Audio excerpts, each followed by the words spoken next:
दरम्यान नागपूरमधल्या घटनेनंतर जोरदार प्रतिक्रिया समोर येत आहेत। या संदर्भात भरत गोगावले यांनी काय प्रतिक्रिया दिली पाहूयात।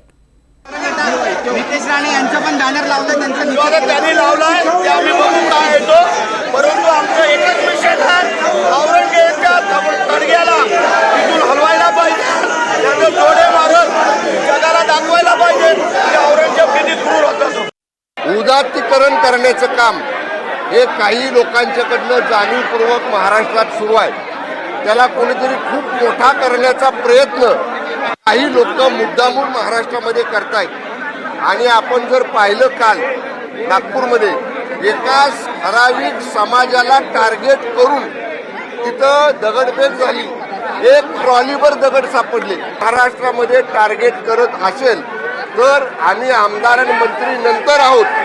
आम्ही छत्रपती शिवाजी महाराजांचे आणि धर्मवीर छत्रपती संभाजी महाराजांचे भक्त पहिले आहोत। त्यामुळे आम्ही आता विधानसभा अध्यक्षांचं या सगळ्या प्रकरणाकडे सभागृहामध्ये आता लगेच तातडीने हा मुद्दा त्यांच्यापुढे मांडणार आहे।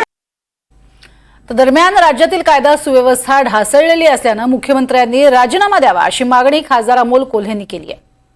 आगामी महाराष्ट्राला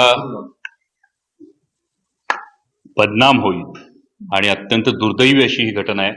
मी माननीय मुख्यमंत्री देवेंद्रजी फडणवीस यांना कळकळीची विनंती करू इच्छितो की सातत्यानं अशा पद्धतीने भडकाऊ विधानं करून ही अशांतता पसरवणाऱ्या आपल्या मंत्रिमंडळातल्या सहकाऱ्यांना सुद्धा सक्त ताकीद द्यावी आणि त्याच पद्धतीनं इतर राज्यांमधून येऊन जे महाराष्ट्राच्या इतिहासाविषयी विधानं करतात अशा भारतीय जनता पक्षाच्या नेत्यांना सुद्धा आपण कडक शब्दात समज द्यावी, जेणेकरून महाराष्ट्र शांत राहील। आणि महाराष्ट्रातल्या तमाम जनतेला हात जोडून कळकळीची विनंती करतो की अशा कोणत्याही भडकाऊ विधानांना आपण बळी पडू नका आणि कुणाची तरी राजकीय पोळी भाजण्यासाठी आपल्या भवितव्याची, आपल्या करिअरची होळी होऊ देऊ नका।